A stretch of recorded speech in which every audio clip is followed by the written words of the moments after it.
Kirchhoff's law in frequency domain, in frequency domain, ठीक है। Frequency domain specially मतलब कि केवीएल फॉर एसी आप कर सकते हैं, नहीं कि आप कर सकते हैं कि जो केसीएल केवीएल जो भी है किरचॉफ्स लॉ जो है एप्लीकेबल है कि नहीं। बेसिकली हमको डिस्कशन इसी करस्पॉन्डिंग करना है। डीसी करस्पॉन्डिंग तो कोई दिक्कत नहीं थी, एप्लीकेबल थे। यहाँ पे एप्लीकेबल है कि नहीं, क्योंकि इनका यूटिलाइजेशन यहाँ पे भी होगा पूरे सर्किट में, एसी सर्किट में, ठीक है।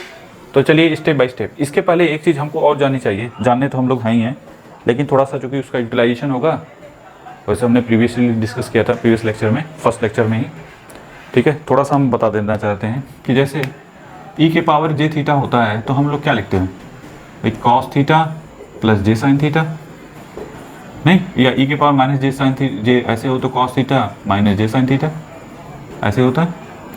या इसी चीज़ को हम ऐसे भी लिख सकते हैं, कॉस थीटा अगर लिखना हो तो आप कह सकते हैं that is the real part, ये रियल पार्ट होता है और ये क्या होता है, इमेजिनरी पार्ट होता है। Real part of e to power j theta ऐसे लिखते हैं ना, यहाँ तो कोई डाउट नहीं। अब बताइए, जैसे फ्रीक्वेंसी डोमेन वीटी की value cos omega t plus theta है, ठीक है। फ्रीक्वेंसी डोमेन भी बोल सकते हो, टाइम डोमेन भी बोल सकते हो। फ्रीक्वेंसी डोमेन मतलब फ्रीक्वेंसी है, अब टाइम डोमेन का मतलब टी टाइम है, उसके करस्पॉन्डिंग, दैट्स ऑल। चलो अब आते हैं नेक्स्ट। अगर इसी को जैसे हमने यहाँ पे बोला कि वीटी का अगर हमको रियल पार्ट, ऐसे रियल पार्ट इसी का ऐसे रियल पार्ट ऑफ इसका लिखना हो तो क्या लिखेंगे, जैसे देखो ई की पावर जे थीटा, तो ये क्या हो जाएगा, ई टू पावर अगर थीटा है तो जे थीटा, और ओमेगा टी प्लस थीटा है तो j omega t plus theta, कोई दिक्कत नहीं। इसी को हमने ऐसे भी सॉरी वी एम, तो V m e to power j theta into e to power j omega t,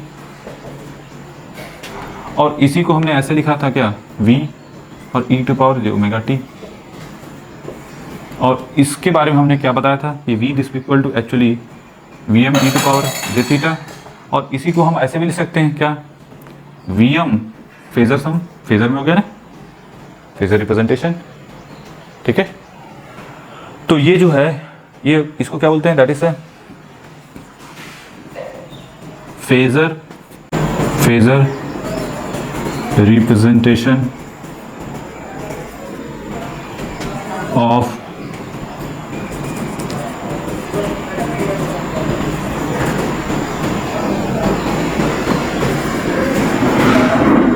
ठीक है, यही है ना साइनसॉइड वीटी के करस्पॉन्डिंग। तो कहने का मतलब ये है कि अगर यही कॉस या साइन होता है तब क्या लेते हैं यहाँ पे इमेजिनरी पार्ट ऑफ, तो भी फेजर क्या होता है, यही होता V m at the angle phi. Clear है। अब आते हैं किसके करस्पॉन्डिंग, किरचॉफ्स लॉ करस्पॉन्डिंग। तो ये तो रिप्रेजेंटेशन था कि ये चीज़ हमको पता होनी ही चाहिए, तभी आगे समझ में आएगी बातें, क्योंकि इनका यूटिलाइजेशन होगा, ठीक है। तो चलिए आते हैं किरचॉफ्स लॉ करस्पॉन्डिंग एट ए स्टडी स्टेट पे। मान लो जैसे यहाँ पे वोल्टेज सोर्स कुछ इस टाइप का है, ठीक है। इस सर्किट को क्लोज कर दो, यहाँ पे V1, V2, V3, V4, ठीक है, ऐसे डैश डैश Vn के करस्पॉन्डिंग, ठीक है। हो सकता है कोई इंपेडेंस के करस्पॉन्डिंग वोल्टेज ड्रॉप Vn हो, V2, हम पूरा सबको मान लेते हैं V1, V2, V3 कि जो भी आ रहा है कुछ इस टाइप का आ रहा है। जहाँ पे V1 की वैल्यू किसके करस्पॉन्डिंग है, Vm1 cos omega t plus theta 1, normal सी बात है, दो सबके अलग अलग होंगे V2, ठीक है। ऐसे Vm2 cos omega t plus theta 2, ठीक है। So on Vn t this equal to किसके, Vmn cos omega t plus theta n के करस्पॉन्डिंग, ठीक है। यहाँ तो कोई डाउट नहीं होना चाहिए, ऐसे तो कैसे। अब ये बताइए इन साइनसॉइडल एट स्टडी स्टेट, देखो एट स्टडी स्टेट पे किरचॉफ्स लॉ के करस्पॉन्डिंग, किरचॉफ केवीएल के करस्पॉन्डिंग, इन सब का एल्जेब्रिक सम क्या मिलेगा।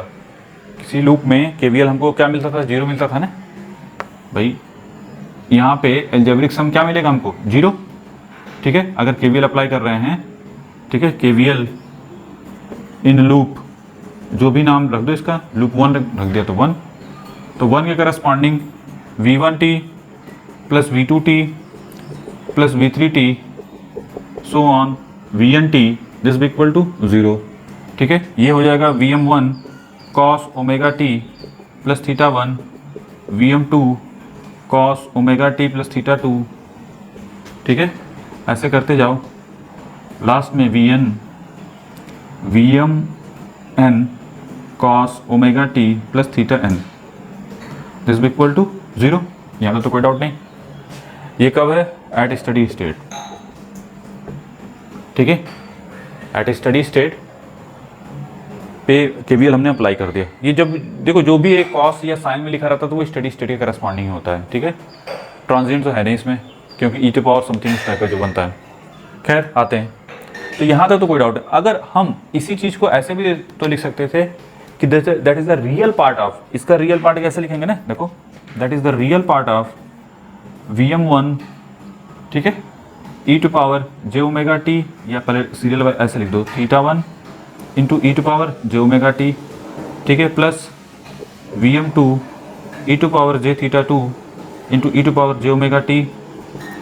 ऐसे करते करते Vmn E to power j theta n into e to power j omega t this be equal to 0। इतना तो कर सकते थे। ठीक है, और इसी को हम ऐसे भी तो कर सकते हैं, क्या, इन सब में देखो that is the real part of Vm1, ये क्या है Vm1, सॉरी V1 V2, और ये क्या है Vn, नहीं, V1 की वैल्यू फेजर के करस्पॉन्डिंग, जैसे ये देखो ऐसे लिख सकते हैं ना, V1 की वैल्यू क्या हो जाएगी Vm e to power j theta 1, या ऐसे कर सकते हैं कि Vm1 eight the angle phi.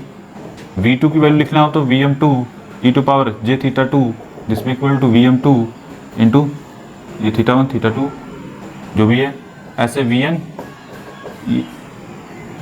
E to power j theta n, तो ये हो जाएगा थीटा n के करस्पॉन्डिंग। ठीक है, तो रियल पार्ट जो होगा उसको हम ऐसे लिख सकते हैं, क्या, इन सब में Vm1 plus E to power, देखो दो तरीका है, या तो एक इन सबको Vm1, ये क्या है Vm ऐसे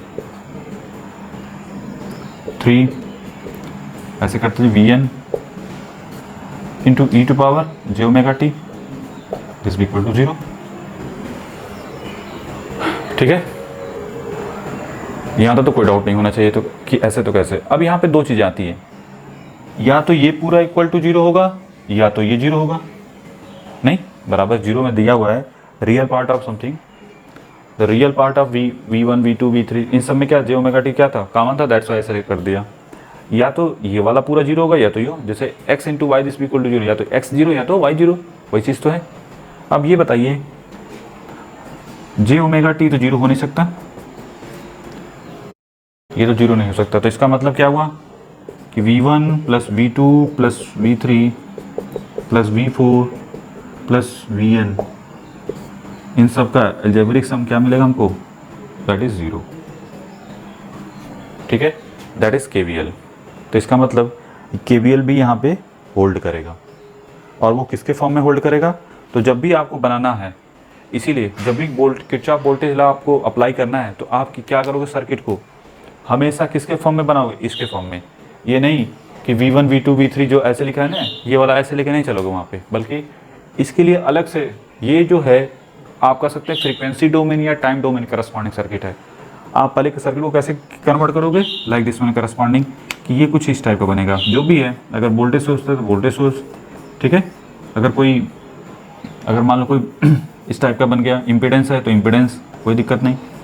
तो आपको करना क्या है कि इन सब को फेजर के रूप में कन्वर्ट करना पड़ेगा आपको, पहले फेजर के रूप में कन्वर्ट करके तब आप उसको रिजॉल्व करोगे। तो इतना तो फिक्स है कि KVL जो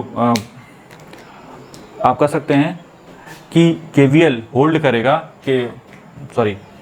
किरचॉफ्स लॉ जो है वोल्टेज लॉ होल्ड करेगा फॉर फेजर सम, फेजर के लिए। ठीक है, तो ये जो है कभी भी अगर बोलता है कि फ्रीक्वेंसी डोमेन के करस्पॉन्डिंग जो केवीएल है किस टाइप का होल्ड करता है, तो आप कहेंगे फेजर करस्पॉन्डिंग होल्ड करता है। नहीं, ये सभी क्या फेजर सम ही तो 0 मिल रहा है।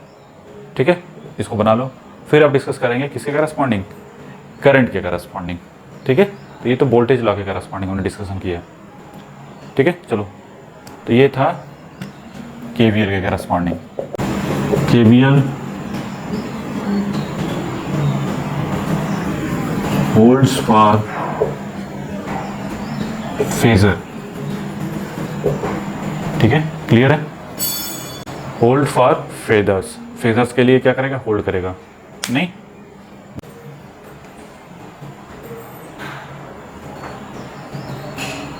चलिए अब केसीएल करस्पॉन्ड देखना चाहते हैं। तो मान लीजिए किसी जंक्शन पे, ठीक है,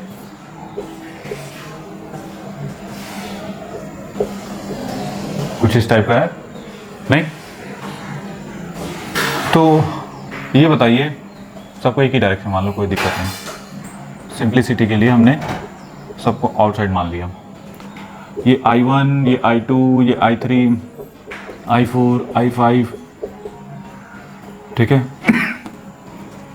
I6 है। I1 की वैल्यू लिखना हो Im1 cos omega t plus θ1,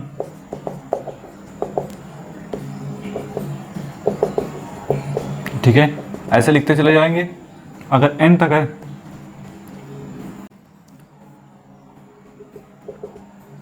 ऐसे लिख दो in तक, Imn cos omega t plus θn। ठीक है, तो एट स्टडी स्टेट पे ये याद रखना, ये जब भी अप्लीकेबल होगा वो स्टडी स्टेट के करस्पॉन्डिंग। ठीक है, तो स्टडी स्टेट पे ही तो है ये करंट, कॉस है, नहीं कॉस या साइन में जो है बनता है वो क्या है, स्टडी स्टेट के करस्पॉन्डिंग ही तो बनता है। तो चलिए I1 प्लस सबका एल्जेब्रिक सम जो होगा दिस बी इक्वल टू 0। देखते हैं यहाँ पे क्या बनता है। तो Im1 cos omega t plus θ1, Im2 cos omega t plus θ2, last में Imn cos omega t plus θn, this be equal to 0। ठीक है, चलो अब इन्हीं को हमने क्या बताया था, जैसे वहाँ पे लिखा था रियल पार्ट ऑफ, देखो m1 e to power j omega t plus θ1, m2 e to power j omega t plus θ2, Imn e to power j omega t plus θn, this be equal to 0। नहीं, अब ये बताइए, इसको लिख सकते हैं real part of Im1 e to power j θ1 into e to power j omega t, या ऐसे डायरेक्ट लिखो, इसको हम ऐसे लिख सकते थे plus Im2 e to power j θ2, ठीक है, Imn e to power j θn into e to power j omega t, this be equal to 0। नहीं, ये क्या है, आप लिख सकते हैं रियल पार्ट ऑफ, जैसे वहाँ पे किया था, क्या हो जाएगा, फेजर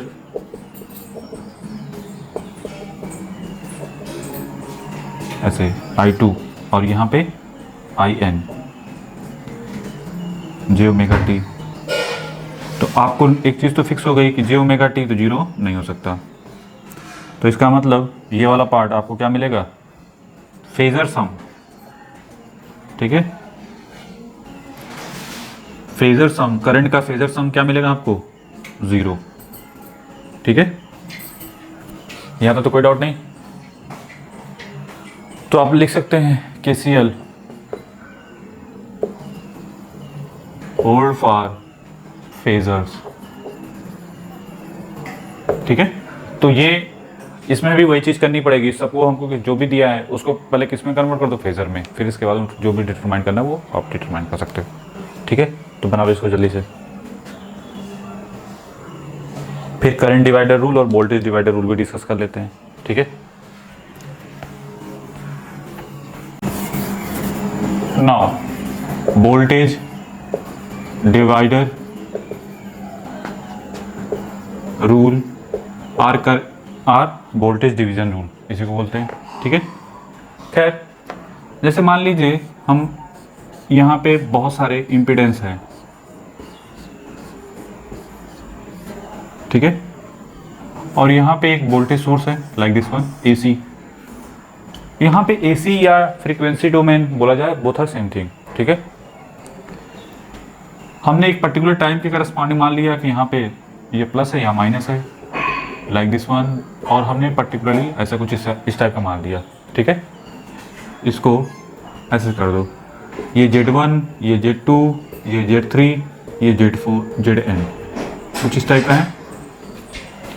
अगर हमको V1, V2, V3 लिखना हो, देखो ये V1, V2, V3 और ये Vn। हमने क्या बताया था, जब भी इस टाइप की प्रॉब्लम आए तो हमको पहले किस में कन्वर्ट कर देना है, सबको फेजर में। तो जो भी आपका यहाँ पे होगा उसको पहले V में कन्वर्ट, फेजर में रिप्रेजेंट कर दो, ठीक है। Vm sin ओमेगा टी या Vm cos ओमेगा टी है तो उसको क्या Vm एट द एंगल 0 या जो भी है, थीटा है तो थीटा, नहीं ओमेगा टी प्लस थीटा है तो Vm eight the angle theta लिख देंगे। तो खैर यहाँ पे हमने V मान लिया फेजर के करस्पॉन्डिंग। तो ये बताइए, अगर आपको V1 plus V2 plus Vn लिखना हो तो इसमें जो करंट जाएगी I, अगर इसमें I जा रही है करंट, तो क्या होगा I into Z1, I into Z1, I into Z2, ऐसे करते जाएंगे, और I इंटू Zn। यहाँ तो कोई डाउट नहीं होना चाहिए कैसे तो कैसे। इन्हीं को हम ऐसे लिख सकते थे, I कॉमन ले लें तो Z1 प्लस Z2, ये Zn। इसको हम I इंटू यहाँ पे क्या लिख सकते हैं, Z इक्विवेलेंट, नहीं ये जो भी बनेगा तो आप कह सकते हैं क्या कि Z इक्विवेलेंट जो आया Z1 प्लस Z2, ये Zn आ गया। और अगर इसी में जो n है वो कितना ले लिया जाए, 2, ये कितने हैं, n तक लिया था ना, अगर यही 2 तक ले लिया जाए तो सर्किट कैसा बनेगा, ये Z1 बनेगा, दूसरा वाला Z2, और यहाँ पे वोल्टेज सोर्स, ये phasor representation plus minus V, ये है Z1, ये है Z2 और ये करंट I। हमारा टारगेट है इनके करस्पॉन्डिंग वोल्टेज लिखना और इनके करस्पॉन्डिंग वोल्टेज लिखना, ठीक है। तो ये बताइए I की वैल्यू किसके करस्पॉन्डिंग हो जाएगी, यहाँ पे ये जो I बनेगा आप देख सकते हैं, I की वैल्यू जो होगी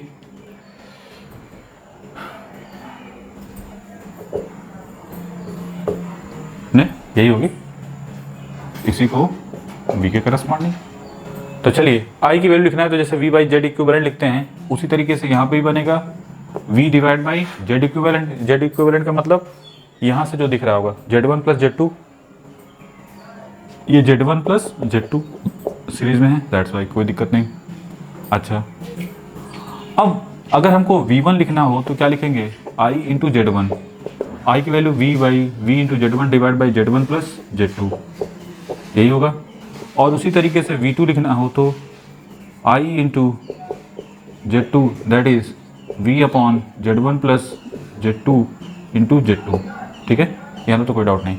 तो फाइनली एक चीज़ तो पकड़ में आ गई, क्या जैसे वहाँ पे करते थे सेम वही चीज़ बन रही है, नहीं कि जैसे जिससे वहाँ पे रेजिस्टेंस होता था तो R1 नहीं, अगर यहाँ का V1 लिखना है तो क्या लिखते, V डिवाइडेड बाई दोनों का सम R1 प्लस R2 इंटू यहाँ पे R1। उस तरीके से यहाँ पे क्या हो जाएगा, V divide by Z1 plus Z2 into Z1। तो ये हो गया वोल्टेज डिवाइडर रूल, ठीक है। तो V1 V2 हमको मिल गया। अब हम देखना चाहते हैं current divider rule corresponding discussion, ठीक है। बनाओ इसको जल्दी से। ये याद रखना है, जब भी ये करो तो हमेशा फेजर में कन्वर्ट करके करो, ठीक है। जब भी सॉल्व करो, जैसे अगर ये टाइम का फंक्शन भी दिया हो ना, क्वेश्चन कराएंगे ज़्यादा समझ में आएगा। टाइम का फंक्शन दिया है तो भी ये नहीं कि इसको टाइम के फंक्शन करस्पॉन्डिंग ही डिस्कशन करना, नहीं, पहले इनको फेजर में कन्वर्ट करके सॉल्व करके फिर वापस से लिख सकते हैं उसके करस्पॉन्डिंग, ठीक है। अब वो कैसे करेंगे लेकिन मेरे क्वेश्चन में करेंगे तो ज़्यादा समझ में आएगा, ठीक है। फिलहाल थोड़ा बहुत तो समझ में आया ही होगा, ये ला बस सिंपल सा है। चलो करंट डिवाइडर रूल डिस्कस कर सकते हैं बनाओ जल्दी से। डिवाइडर रूल, ठीक है। ये बताइए मान लीजिए यहाँ पे current source like this one ऐसे है, और यहाँ पे Z1 Z2 ठीक है, Z3 ऐसे बना दो, और ऐसे ऐसे करते करते यहाँ पे Zn ऐसा बना सकते थे नहीं? देखो ये Z1 Z2 Z3 और Zn के करस्पॉन्डिंग है। इसमें करंट I1 I2 I3 और इसमें In करस्पॉन्डिंग है, और यहाँ से जो करंट जा रही है वो Is है। ठीक है, यहाँ तो कोई डाउट नहीं। अगर हमको Is लिखना हो, करंट सोर्स की करंट, तो I1 plus I2 plus I3 In ऐसे बना सकते थे, यहाँ तो कोई डाउट नहीं। अच्छा, I1 की वैल्यू, अगर मान लीजिए यहाँ का करस्पॉन्डिंग वोल्टेज सभी पैरेलल हैं तो वोल्टेज क्या होंगे, सबके सब सेम होंगे। तो आप इसको लिख सकते हैं V by Z1 V by Z2 so on V by Zn। अगर इसमें V कॉमन ले लें तो आपको क्या मिलेगा, 1 by Z1 plus 1 by Z2 so on Zn। इतना तो कर ही सकते थे। ठीक है, और ये किसके करस्पॉन्डिंग है, Is के करस्पॉन्डिंग है, यहाँ तो कोई डाउट नहीं। Is बाई V को अगर लिखना चाहें तो 1 by Z1 1 by Z2 1 by Zn। ये है क्या चीज़, दैट इज Z इक्विवेलेंट लिख सकते हैं। तो Z equivalent 1 by Z equivalent कैसा आया, 1 बाई Zn करस्पॉन्डिंग।